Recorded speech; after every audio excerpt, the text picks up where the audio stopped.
Bledsoe was arrested. Patrick Montgomery was in court. Jonathan Manapa will stay in federal custody. No, I don't take responsibility at all. Hey everyone, welcome to the show. So 44-year-old Minnesota resident Brian Mock had posted online in the days leading up to the Capitol attack, and he called for, quote, real patriots to actually fight back. Also, quote, millions of armed citizens to stand up and do what needs to be done. So Mock urged others to take part in a, quote, total rebellion. And on January 3rd of 2021, he wrote in part, quote, prepare for what is coming and be willing to act or get out of the way. Sic semper tyrannis. This is our rallying cry and the measure of our resolve. No more talk. DC 1621.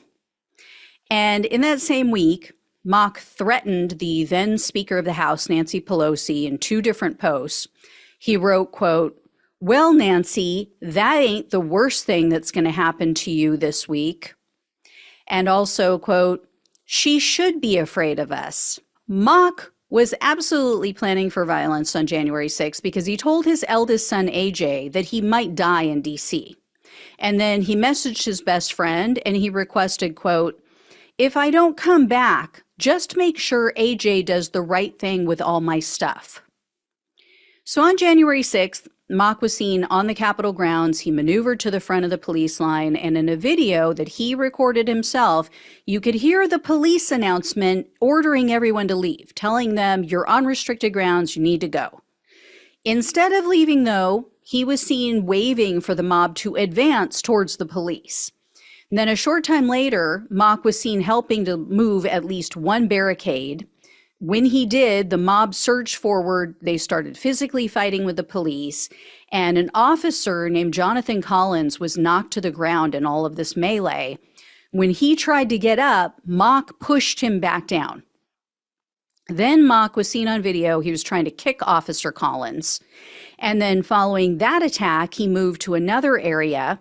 And when someone passed a flagpole forward in the crowd, Mock grabbed it, he broke it in half, and then he chucked half of it like a spear at the police line. Right after throwing that flagpole, there was an officer weaving through the crowd. He was trying to get back to the police line, and Mock shoved him in the back and caused him to stumble. So he didn't fall, but he did stumble. Then, about a minute after that assault, Mock approached another officer named Carlson, and he starts screaming at this officer, Carlson. And then Officer Carlson was holding a shield. And when he glanced over his shoulder because other officers were retreating, he was up front still holding the crowd back because he had a shield. The other officers didn't. So he glanced over his shoulder to make sure that he wasn't going to trip because there was a step behind him. And when he did that, Mock took advantage of him being distracted and he shoved him with both hands. And Officer Carlson stumbled backwards and he fell. And then a few minutes later, when Officer Carlson and the other officers were retreating, Mock picked up the two police shields that he found on the ground and he passed them back to the mob. Then Mock chased after the police as they were retreating, so they had to shoot the crowd with pepper spray. So Mock remained on the Capitol grounds for another 3 hours, and he was seen walking around carrying a baton. Don't know where he found that, but following the Capitol attack, Mock bragged about his crimes in text messages. He said things like, quote, took down at least 6 cops. So Mock was arrested on June 11th of 2021, and in a superseding indictment, he was charged with obstructing an official proceeding, civil disorder, 4 counts of assaulting officers, one of which included a dangerous or deadly weapon enhancement, theft of government property, entering restricted grounds, again with a dangerous weapon, disorderly conduct on restricted grounds with a dangerous weapon, and 2 counts of physical violence, one of which, again, included a dangerous weapon enhancement. And this guy's hubris knows no bounds. Not only did he refuse a plea deal, he represented himself in court. He opted for a bench trial. He acted as his own attorney. So, needless to say, it did not go great. Mock was caught lying under oath numerous times. I'm not going to go through all of the lies because there is a lot. We could be here for an hour, but I have to share this one with you because it is so damn funny. When Mock was asked about the post that he wrote about Nancy Pelosi, the threats that he issued towards her, he claimed, I wasn't talking about Nancy Pelosi. I was talking about Nancy Sinatra.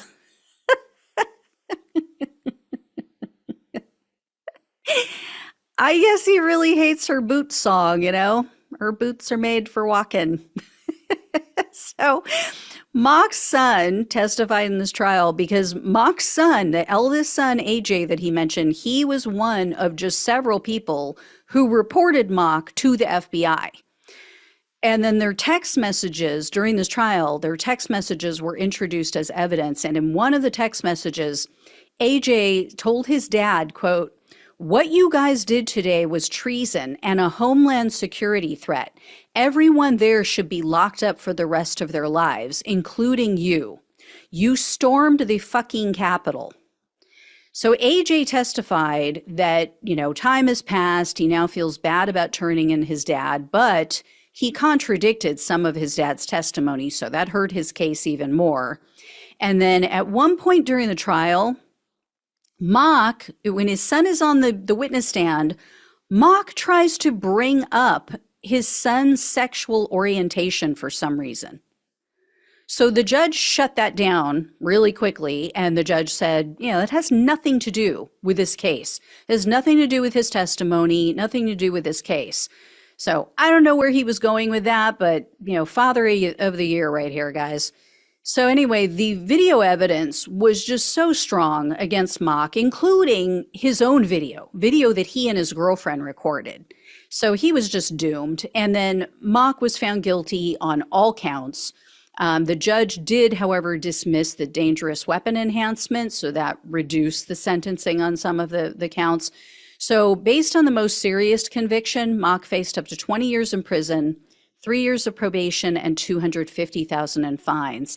The government, though, requested 109 months in prison, 3 years of probation, and $2,000 in restitution.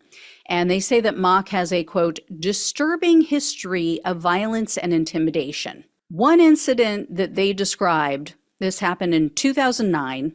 This was during AJ's birthday party. So this was the birthday party for his eldest son. He gets drunk. He grabs a gun and he goes after 3 young boys. They said it was 3 minors that he accused for some reason of starting a fire nearby their home. So Mock screams at these 3 boys. He points his gun at their heads. This woman is driving by. She sees what's going down. She pulls over and tries to intervene. So Mock yells at her. He tells her it's none of your fucking business. And then she's like, hey, maybe we should call their parents. Maybe we should call the police. He physically pushes her, shoves her away, and then he leaves and goes back home. So she ends up calling the police. SWAT comes. They surround his house. Mock refuses to come out. He barricades himself inside with his gun and then, again, for some reason, shaves his head. And, like, oh, I'm going to show you. I'm going to shave my own head. Oh, no, don't do that. Anyway, I don't mean to laugh, but it's like, this guy is just drama on legs. So anyway, a negotiator was able to finally get him to come out. And then Mock said, oh, yeah, I'm suicidal. So he was convicted for that incident. And then several months after that, he assaulted his now ex-wife. He came home drunk. He demands that she get out, tells her just get out. He throws her off of the bed, chases her down to the basement, and then he threw her on the basement floor. They said he repeatedly kicked her, and then he leaves. So she fled, they said, with her 7-year-old son. I'm assuming it was her child and not their shared child, but she flees with her 7-year-old son. She goes to a domestic violence center, And then she ultimately decided not to pursue charges against him because she said he threatened her. He threatened to get her fired from her job. You know, there's just nothing lower to me than a man who beats up on a woman. I mean, you have to be seriously the weakest piece of shit. Anyway, since the Capitol attack, Mock's girlfriend dumped him. Shocker. She filed for a restraining order because she said he was scaring her. His behavior was scaring her. So again, we don't have to wonder why this guy supports someone like Donald Trump. So Mock's sentencing hearing comes. He asked for leniency. He told the judge, quote, "I'm not someone who showed up in tactical gear with tasers and bear spray. It's a moment that I got caught up in."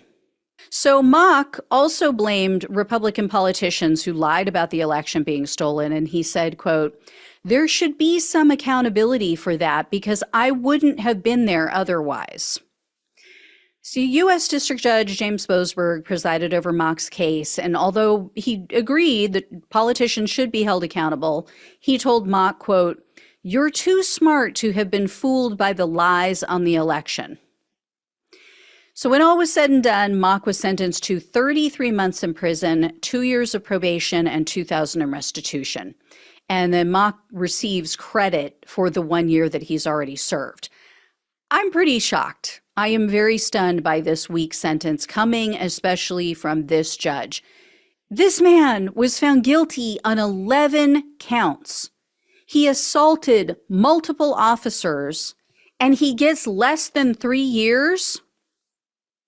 And again, with this judge is usually extremely tough on these people. And especially with this guy's history of violence and his behavior, he absolutely deserved more time. You're pointing a gun at children. You're beating up women. You're beating up cops. Yeah, and to his son, if his son ever sees this, do not feel guilty. Do not feel guilty. People feeling guilty or afraid of him and backing down is why he will never get his shit together. It's why he will never become the man that he could be, because everyone has given him a pass and let it slide, and he's gotten away with far too much, and he has never been taught a real lesson in his life. He has never faced real consequences. So don't feel sorry. I had a violent piece of shit father. Did not feel guilty of all the times I called the cops on him. Did not feel guilty when he died alone. Have not shed a tear for him in all the years that he's been gone, and never will. So there are some people who just, they don't deserve it. They don't deserve your care and compassion because they don't have it for you. Anyway, I will let you all know if I hear more. For some reason, just think we will hear more about this guy. But again, guess who won't be voting for Trump in November? All right. Thank you all so much for watching and listening. Please like this video, share it, become a subscriber if you have not, become a donor if you possibly can, or leave a tip or super thanks. Truly appreciate it. Love you all. Take care. Talk with you soon.